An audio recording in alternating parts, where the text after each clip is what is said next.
Russia, India, China ఈ 3 దేశాలు కలిపి ఆర్ఎస్ని ఫామ్ చేయబోతున్నాయి.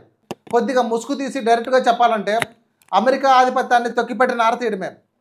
ట్రంప్ వెర్రికి అదే పంది బలిస్తే ఏనుగవదనే సామెత ఉంది కదా.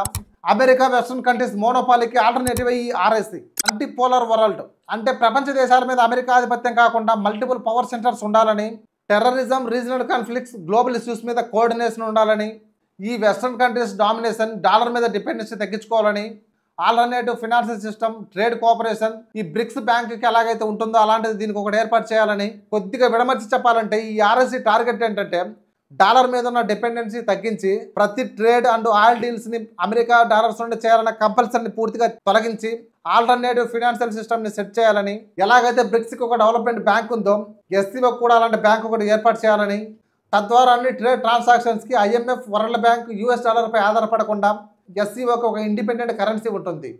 తద్వారా ట్రేడ్ ట్రాన్సాక్షన్స్ లోకల్ కరెన్సీలో చేసుకోవచ్చు. కింద ఉన్న సబ్స్క్రైబ్ బటన్ నొక్కి పెట్టేసుకోండి. డన్. గ్రేట్.